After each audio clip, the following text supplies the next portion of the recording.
Hello बच्चों, आज हम क्लास 8th के science chapter number 6 combustion and flame के बारे में पढ़ेंगे।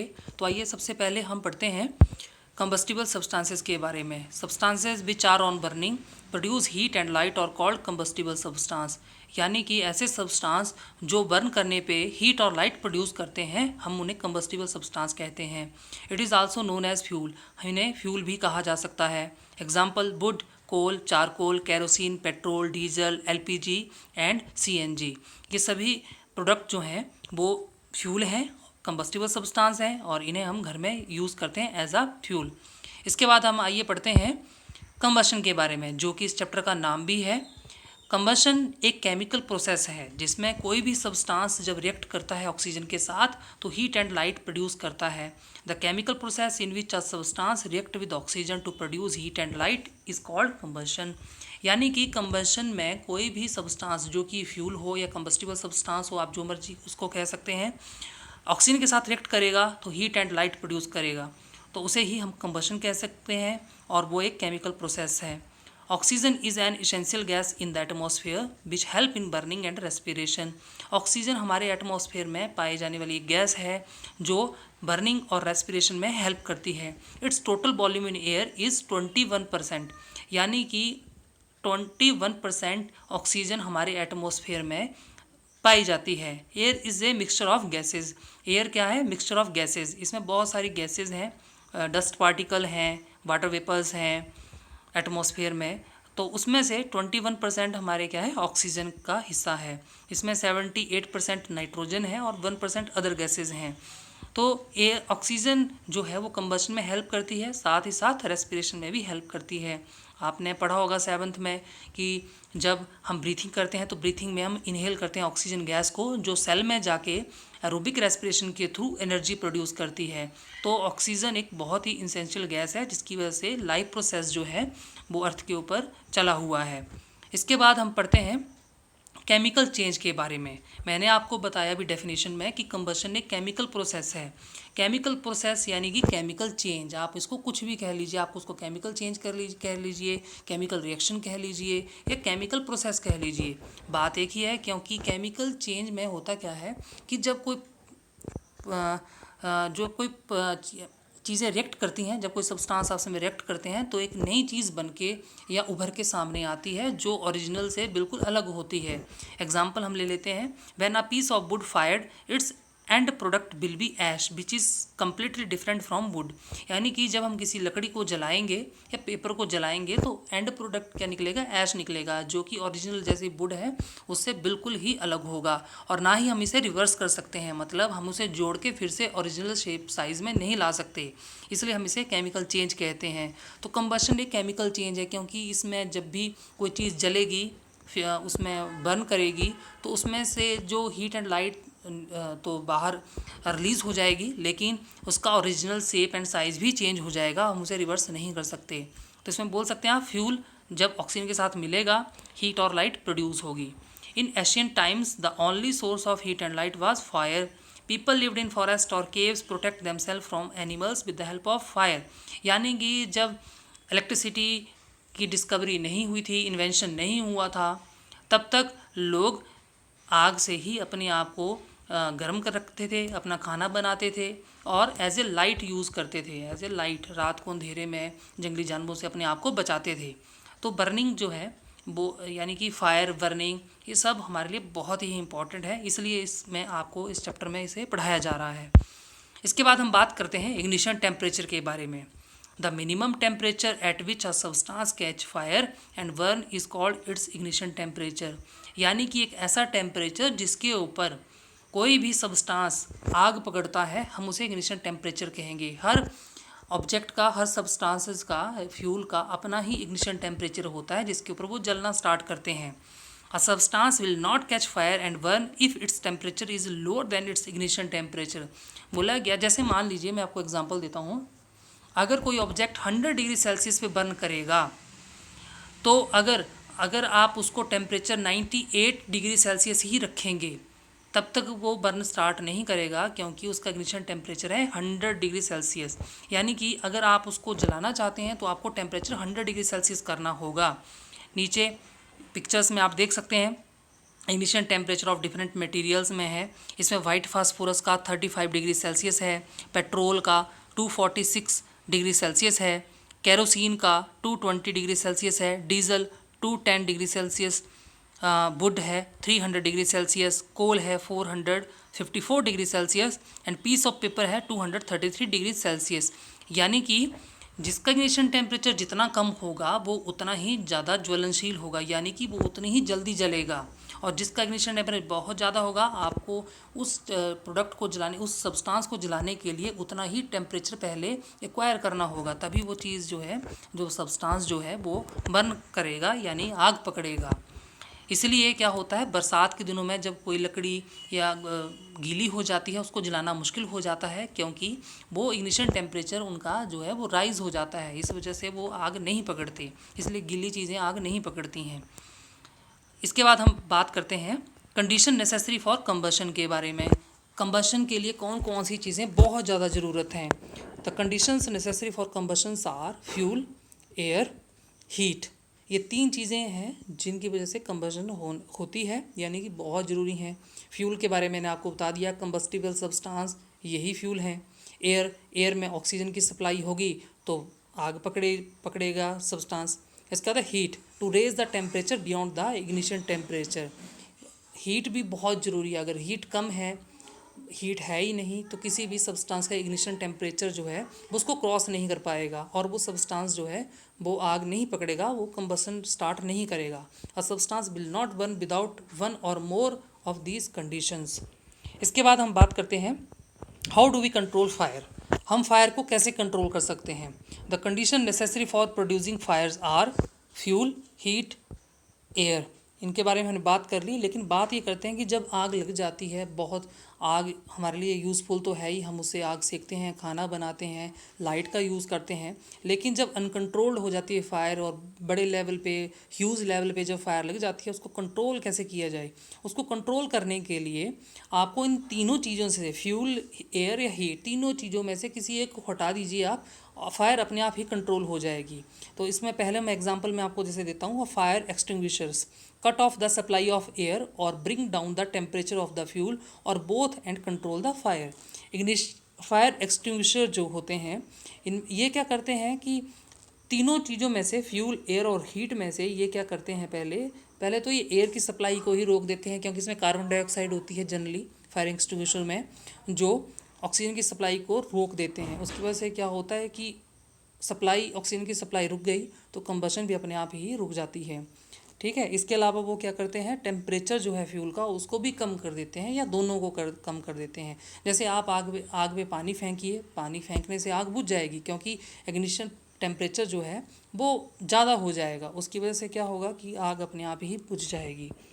इसके बाद बात करते हैं मेथड ऑफ कंट्रोलिंग फायर्स में बाय यूजिंग वाटर, जो मैंने अभी आपको बता दिया कि सबसे बेसिक है पानी। ठीक है। उसके बाद बात करते हैं by using carbon dioxide. Carbon dioxide जो है वो ऑक्सीजन की सप्लाई को, क्योंकि कार्बन डाइऑक्साइड एक हैवियर गैस है, वो ऑक्सीजन से भारी होती है। इसी वजह से क्या होता है कि अगर आग को बुझाना है तो आग के पास आप कार्बन डाइऑक्साइड की सप्लाई कर दीजिए, वो ऑक्सीजन से भारी है, वो नीचे रहेगी और वो कट ऑफ कर देगी ऑक्सीजन की सप्लाई को और वो आग को बुझा देगी। इसके बाद है type of combustions. There are 3 main types of combustion. यहाँ पे 3 तरह की कंबशंस होती हैं mainly, rapid combustion, spontaneous combustion and explosion. पहला है rapid combustion, is combustion in which a substance work rapidly and produce heat and light with the help of external heat. Rapid combustion नाम बता रहा है, rapid मतलब fast, very fast, मतलब एकदम से आग लगने वाली आग या कंबशन। एग्जाम्पल आपके सब घरों में एलपीजी के गैस है, सिलेंडर हैं, जैसे आप उसमें ज़रा सा स्पार्क देते हैं तो उसमें एकदम से वो बर्न करना स्टार्ट कर देती है गैस, यानी कि एकदम से रैपिड, बड़ी फास्ट, इस वजह से हम रैपिड कंबशन बोल सकते हैं। दूसरा एग्जांपल है स्पॉन्टेनियस कंबशन। स्पॉन्टेनियस का मतलब होता है अचानक से, जो आग अचानक से लगे। It is a type of combustion in which a substance burn spontaneously and produce heat and light without the help of external heat. Example है phosphorus burn spontaneous at room temperature. बोला गया स्पॉन्टेनियस अचानक से लगने वाली आग क्योंकि इसमें कोई नोन सोर्स नहीं होता है। आप फास्फोरस को रूम पे रखिए, रूम टेम्परेचर में ही, क्योंकि इसका इग्निशन टेम्परेचर बहुत कम है, अगर रूम टेम्परेचर के ऊपर ही बर्न करना स्टार्ट कर देता है। इसे हम स्पॉन्टेनियस कंबशन कह सकते हैं। इसके बाद है explosion. It is a combustion in which a substance burn suddenly and produce heat and light and sound with the help of heat or pressure. Explosion नाम इसको हम बोल सकते हैं जोर का धमाका होना, यानी कि जब कोई सब्सटेंस एकदम से आग पकड़ता है तो उससे हीट और लाइट और साउंड, ये तीनों चीज़ें बहुत ज़्यादा निकलती हैं, जिसको हम एक्सप्लोजन कहते हैं। आपने सुना होगा एग्जांपल के तौर पे, explosion of crackers on applying heat और प्रेशर। क्रैकर्स दिवाली पे या किसी त्यौहार पे हम क्रैकर्स का यूज़ करते हैं। हम उन्हें जब आग लगाते हैं, जब उनमें हम फायर यूज़ करते हैं तो उनमें बहुत ज़्यादा हीट लाइट निकलती है और साउंड भी निकलती है, इसे हम एक्सप्लोजन कहते हैं। यानी कि there are 3 types of combustion, rapid combustion, spontaneous combustion and explosion. इसके बाद हम बात करते हैं टाइप्स ऑफ कंबशन की। पहले पिक्चर्स देख लीजिए। रैपिड कंबशंस में एलपीजी की देख लीजिए, स्पॉन्टेनियस में वाइट फास्फोरस जो है वो आग पकड़ लेता है, और एक्सप्लोजन जो है फायर वर्क में आप देख सकते हैं, क्रैकर्स में आप देख सकते हैं। इसके बाद बात करते हैं हम फ्लेम के बारे में। फ्लेम क्या है? फ्लेम मैंने आपको पहले बताया कि जब कंबशन होती है उसमें कुछ एक चीज़ें एज ए फ्लेम ग्लो करती हैं, जलती हैं, या कुछ जो है बिना फ्लेम के जो है वो कंबशन करती हैं। एग्जांपल कोल का मैं आपको देता हूँ। कोल में फ्लेम नहीं बनती, वो ग्लो करता है, ऑन बर्निंग वो ग्लो करेगा, वो चमकेगा। दूसरी तरफ जब आप लकड़ियों में आग लगाएंगे तो वो एज ए फ्लेम, उसमें फ्लेम प्रोड्यूस होती हैं। फ्लेम होती क्या है? बेसिकली हम बात करते हैं फ्लेम होती क्या है। फ्लेम क्या है? फ्लेम एक बर्निंग ऑफ गैसेस है। जब गैसेस बर्न करती हैं तो वो हाई टेम्परेचर के ऊपर वो ग्लो करती हैं और वो ही हमें एज ए फ्लेम दिखाई देती हैं। तो फ्लेम के एक जोन्स होते हैं जिसके बारे में हम पढ़ेंगे अभी कि फ्लेम क्या है, जो इस चैप्टर का नाम भी है, कंबशन एंड फ्लेम। तो फ्लेम के बारे में पढ़ते हैं। Flame is the zone of combustion of combustible substance. Flame क्या है? ये जोन ऑफ कंबशन है, यानी कि जहाँ पे कंबशन होती है वो जोन है जहाँ पे कंबस्टिबल सब्सटेंस जल रहे होते हैं। Substance which vaporise during burning produce flame, यानी कि ऐसे सब्सटेंस जो वेपराइज होते हैं, जिनसे वेपर्स बनते हैं, ठीक है, जलने पे जब वेपर्स बनते हैं तब वो फ्लेम प्रोड्यूस करते हैं। Example kerosene, wax etcetera. आप देख लीजिए पिक्स में, कैरोसिन के लैंप यूज़ करते थे एशियन टाइम में, तो वो कैरोसिन जो है वेपर बन के जो है वो हवा में वेपर बन के जब निकलता था तो वो फ्लेम एज ए फ्लेम दिखाई देता था। दूसरी तरफ वैक्स की कैंडल्स हैं, कैंडल में आप उसको बर्न करिए तो उसमें वैक्स बन के प्रोड्यूस वेपर्स बनेंगे वैक्स के, और वो ही फ्लेम में यूज़ होते हैं। इसके अलावा substance which do not vaporise during burning do not produce flames. ऐसे सब्सटेंस जो वेपराइज नहीं होते हैं बर्निंग पे वो फ्लेम भी प्रोड्यूस नहीं करेंगे। एग्जांपल कोल और चारकोल, ये दोनों ही एग्जांपल्स हैं जिसमें वो ग्लो करेंगे लेकिन फ्लेम प्रोड्यूस नहीं करेंगे। इसके बाद हम बात करते हैं structure of candle flame. Candle flame के स्ट्रक्चर के बारे में बात करते हैं। अगर आप कैंडल फ्लेम को ध्यान से देखेंगे तो उसमें 3 बेसिक पार्ट हैं। पहला है जो सबसे बाहर का पार्ट होता है उसको हम आउटरमोस्ट पार्ट बोलते हैं। सेकंड इसका मिडल पार्ट है, मिडल जोन है, और थर्ड है इसका इनर जोन। सबसे बाहर वाले जोन जो होता है वो हॉटर पार्ट होता है, बहुत ज़्यादा हीट वहाँ पे होती है, बहुत ज़्यादा उसका टेम्परेचर होता है, क्योंकि वो डायरेक्ट ऑक्सीजन के कांटेक्ट में होता है। तो मैंने आपको पहले ही बताया था कि ऑक्सीजन बहुत ही इंपॉर्टेंट गैस है कंबशन के लिए। अगर किसी सब्सटेंस को ऑक्सीजन की सप्लाई मिलती रहेगी तो बड़े अच्छे से वो बर्न करेगा, ग्लो करेगा।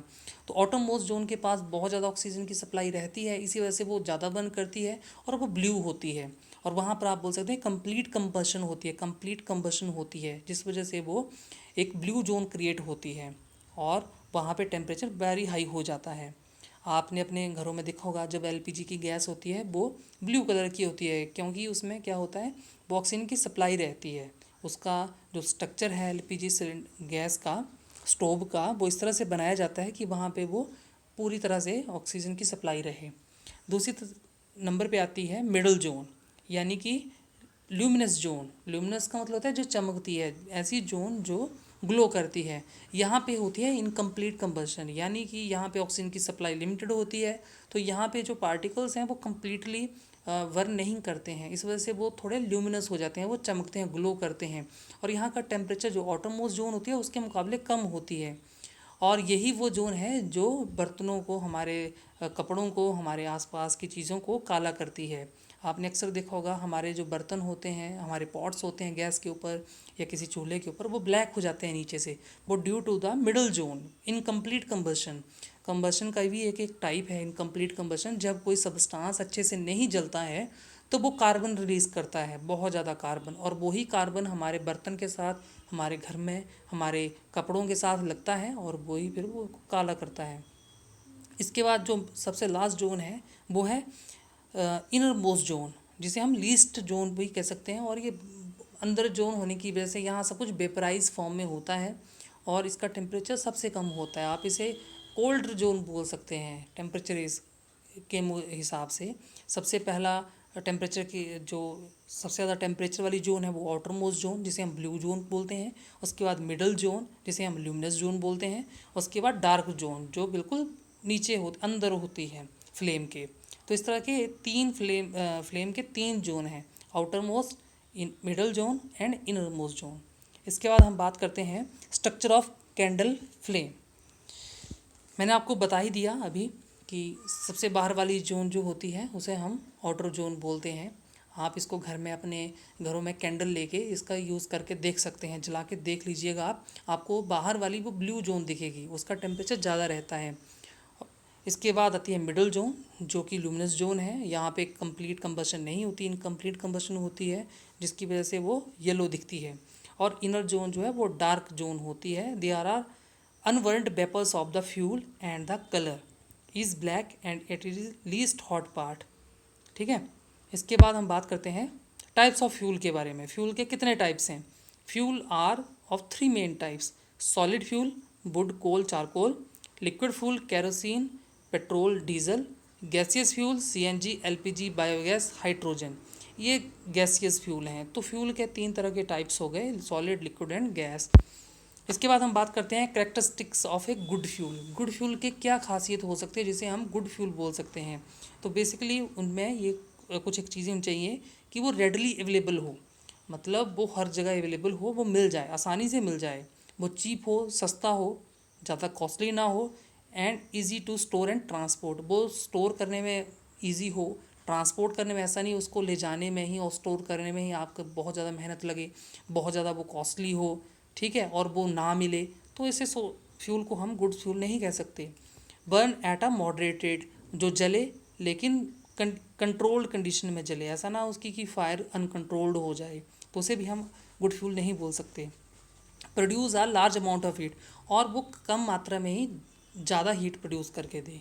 Do not leave behind any undesirable substance, does not cause pollution. तो ये बेसिकली पाँच छः एक करेक्टरिस्टिक्स हैं गुड फ्यूल की, जो अगर फ्यूल के अंदर हैं तो आप बोल सकते हैं कि हमारा फ्यूल जो है वो अच्छा है। जैसे मैं बात करता हूँ एलपीजी की, एलपीजी अवेलेबल है, हर जगह अवेलेबल है, सस्ती भी है, स्टोर और ट्रांसपोर्ट करने में हेल्प अच्छी होती है उससे, इजी है, ठीक है, कंट्रोल कंडीशन में जलती है, हीट भी अच्छी खासी प्रोड्यूस करती है, और इसके जलने से लास्ट में कोई रेजिड्यू नहीं बचता, जैसे कोयला, कार्बन, ऐश वगैरह कुछ नहीं बचती है, इसलिए ये अच्छी है, और इससे पोल्यूशन भी नहीं होता ज़्यादा। इसके बाद हम बात करते हैं calorific value of a fuel. मैंने आपको पहले भी बता दिया कि कैलोरीफिक वैल्यू जो कैलोरीफिक, पहले आपको मैंने बताया कि इग्निशन टेम्परेचर ऐसा टेम्परेचर जिस पे कोई चीज़ जलती है या स्टार्ट होती है जलना, तो वो डिपेंड करता है उसका कैलोरीफिक वैल्यू कैसी है। कैलोरीफिक वैल्यू मीन आप उसका एफिशिएंसी बोल सकते हैं। आप कैलोरीफिक वैल्यू की अगर हम डेफिनेशन देखें तो it is the amount of heat energy produce on complete combustion of 1 kg of a fuel. यानी कि अगर आप 1 kg फ्यूल लीजिए, 1 किलोग्राम फ्यूल लीजिए, आप उसको जलाइए, उसमें से कितनी हीट प्रोड्यूस होती है वो उसकी कैलोरीफिक वैल्यू बताएगी। जैसे मैं आपको एग्जांपल देता हूँ, आप 1 किलो वुड ले लीजिए, आप 1 किलो पेट्रोल ले लीजिए, आप 1 किलो एलपीजी गैस ले लीजिए, आप इन तीनों के लीजिए, जलाइए, आपको उसे पता लग जाएगा कि किस सब्सटेंस की कैलोरीफिक वैल्यू कैसी है। तो यहाँ पर एक एग्जांपल्स हैं, मतलब एक चार्ट है जो बताएगा किसकी कैलोरीफिक वैल्यू कैसी है। जैसे काऊ डंग केक के जो कैलोरीफिक वैल्यू है वो पर केजी की बात हम कर रहे हैं यहाँ पे 6000 to 8000 है। वुड की 17,000 से 22,000 है। कोल 25,000 to 33,000 है। पेट्रोल 45,000 है। कैरोसिन 45,000 है। डीजल 45,000 है, मीथेन 50,000 है, CNG 50,000, LPG 55,000, biogas 35,000 to 40,000, hydrogen जो है वो 1,50,000 के आसपास है। तो यानी कि आप ये बोल सकते हैं जिस भी फ्यूल का क्लोरीफिक वैल्यू ज़्यादा है वो बहुत ही ज़्यादा हीट देने वाला फ्यूल है। तो यहाँ पे अगर डाटा को देखें तो यहाँ पे आपको लगेगा हाइड्रोजन गैस जो 1,50,000 जो प्रोड्यूस कर रही है, हीट प्रोड्यूस कर रही है, तो सबसे ज़्यादा क्लोरीफिक वैल्यू किसकी हुई? हाइड्रोजन गैस की। Hydrogen has the highest calorific value among all fuel. इसलिए हाइड्रोजन गैस जो है वो रॉकेट में यूज़ की जाती है ताकि ज़्यादा हीट प्रोड्यूस हो, ज़्यादा उससे एक्सप्लोजन मिले और उन्हें वो ग्रेविटेशनल फोर्स को ओवरकम करके स्पेस में जाने में हेल्प करता है रॉकेट के लिए। हाइड्रोजन गैस को हम घर में यूज़ नहीं कर सकते क्योंकि जैसा आपको बताया गया है क्लोरीफिक वैल्यू बहुत ज़्यादा है। इतनी ज़्यादा क्लोरीफिक वैल्यू होने की वजह से हम इसे कंट्रोल करना थोड़ा मुश्किल हो जाता है, यानी हम इसे कंट्रोल नहीं कर सकते स्मॉल लेवल के ऊपर, इसलिए इसको हम एज इज़ घरों में यूज़ नहीं कर सकते हैं एज आ फ्यूल। दूसरी तरफ हम देख रहे हैं कि LPG हम घर में यूज़ करते हैं जिसकी 55,000, यानी कि जिस फ्यूल की 55,000 या 60,000 के आसपास क्लोरीफिक वैल्यू है, हम उसको घर में ईजिली यूज़ कर सकते हैं। क्लोरीफिक वैल्यू को हम एक्सप्रेस करते हैं किलो जूल पर केजी में, यानी कि इसकी जो यूनिट है क्लोरीफिक वैल्यू की वो आती है किलो जूल पर केजी, यानी कि 1 केजी जलने पे कितनी एनर्जी प्रोड्यूस हो रही है, और एनर्जी की जो यूनिट है वो जूल है, इसलिए हम इसको किलो जूल पर केजी में नापते हैं। इसके बाद हम बात करते हैं harmful effect on the environments due to burning of fuel. Fuel के जलने से हमारे एनवायरनमेंट के ऊपर क्या क्या नुकसान होता है, क्या क्या प्रभाव पड़ते हैं। आपको पता है कि बर्निंग हमारे लिए बहुत ज़रूरी है, हमें इससे हीट मिलती है, लाइट मिलती है, लेकिन जहाँ बर्निंग होती है उससे पोल्यूशन भी होता है। तो इससे कौन कौन से प्रॉब्लम होती है? सबसे बड़ी प्रॉब्लम है ग्लोबल वार्मिंग की, जहाँ बर्निंग होने से बहुत ज़्यादा कार्बन डाइऑक्साइड गैस रिलीज़ होती है। कार्बन डाइऑक्साइड गैस जो है एक बहुत ही आप ये बोल सकते हैं कि ग्रीन हाउस गैस है। ग्रीन हाउस हम बोल सकते हैं कि ये हमारे अर्थ के टेम्परेचर को बढ़ाती है। ये क्या करती है कि जो सन से रेडिएशंस आती हैं, सन से जो हीट आती है उसको एब्जॉर्ब कर लेती है।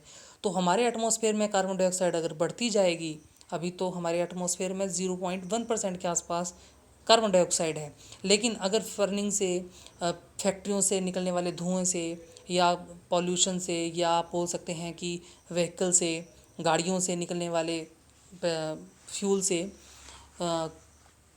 स्मोक से, कार्बन डाइऑक्साइड बढ़ने से हमारे एटमॉस्फेयर में जितनी ज़्यादा कार्बन डाइऑक्साइड हो जाएगी वो ज़्यादा हीट एब्जॉर्ब करेगी, रेडिएशन एब्जॉर्ब करेगी। और अगर हीट रेडिएशन ज़्यादा एब्जॉर्ब हो रही है सन की तो डेफिनेटली ग्लोबल वार्मिंग होगी, हमारे अर्थ का टेम्परेचर बढ़ेगा। अर्थ का टेम्परेचर बढ़ने से क्या होगा आपको पता ही है, ग्लेशियर्स, सबसे पहले ग्लेशियर पिघलेंगे, आइस जो हमारे माउंटेन्स पे या ग्लेशियर्स में आइस है वो पिघलेगी, और उनके पिघलने से हमारे रिवर्स में फ्लड आएगा, कोस्टल एरिया जो बस सिंक कर जाएंगे। तो ये बहुत बड़ा इफ़ेक्ट है फ्यूल का, कंबशन का, यानी बर्निंग का अनवांटेड थिंग्स है ये एक। इसके अलावा है एसिड रेन। एसिड रेन भी जब हम व्हीकल से जो फ्यूल बर्न करता है, पेट्रोल और डीजल, तो इनसे नाइट्रोजन और सल्फ़र बहुत ज़्यादा रिलीज़ किया जाता है एटमॉस्फेयर में, और ये एटमॉस्फेयर में जाकर वाटर के साथ मिलके सल्फ़र डाइऑक्साइड और नाइट्रिक एसिड, ये सल्फ्यूरिक एसिड और नाइट्रिक एसिड प्रोड्यूस करते हैं, और वही जब एसिड बन के हमारे अर्थ क्रस्ट पे गिरते हैं हम उसे एसिड रेन बोलते हैं। और इससे एसिड रेन से की वजह से हमारे जो मॉन्यूमेंट्स हैं जैसे ताजमहल हो गया, अच्छी अच्छी बिल्डिंग्स हो गई, प्लांट्स हो गए, लिविंग लाइफ हो गई, इन सब के ऊपर जो है ये हार्मफुल इफ़ेक्ट डालता है, उनको डिस्ट्रॉय करता है। इसके बाद हम बात करते हैं, तो बेटा आज हमने कंबशन एंड फ्लेम के बारे में पढ़ा। कंबशन एंड फ्लेम बहुत ही एक इम्पॉर्टेंट चैप्टर है हमारी डेली लाइफ के लिए भी, हमें इसको अच्छे से पढ़ना चाहिए कि हमें कब कंबशन करनी चाहिए, कब नहीं करनी चाहिए, क्योंकि कंबशन ज़रूरी है। हमें खाना बनाना है तो हम फ्यूल जलाएंगे, कंबशन से ही अपना खाना पका सकते हैं, बावजूद ना कि अनवांटेड हमें आग कहीं भी नहीं जलानी है, कहीं भी पोल्यूशन क्रिएट नहीं करना है, ना ही हमें अनवांटेड जो है उसको बर्न करना है चीज़ों को, ताकि उनसे हार्मफुल गैसेस निकलें, वो हमारे एनवायरनमेंट को पोल्यूट करें, हमारे ग्लोबल वार्मिंग करें या एसिड रेन का काउज बने। इसलिए और दूसरी सबसे बड़ी बात ये है कि कंबशन होने से भी हमें फ़ायदा तो है, लेकिन अगर अनकंट्रोल हो जाती है, कहीं जगह पे आपने देखा होगा एक्सप्लोजन हो जाते हैं, लोग जल जाते हैं, तो बर्निंग काउज हो जाते हैं, सीरियस इंजरी हो सकती है। इसलिए जब भी आप अपने घरों में या कहीं पे आग के साथ खेल रहे हैं, आग के साथ कुछ काम कर रहे हैं, तो please be conscious, be aware. अपने पेरेंट्स को अपने साथ रखिए, एल्डर्स को अपने साथ रखिए, ताकि आपको कोई प्रॉब्लम या नुकसान ना हो। ठीक है। अगर बेटा आपको इस चैप्टर के बारे में कुछ भी और पूछना हो, कुछ भी डिटेल चाहिए, प्लीज़ कमेंट बॉक्स में ज़रूर इसको ऐड कर दीजिएगा, मैं आपके क्वेश्चंस का जवाब दूंगा। Thank you.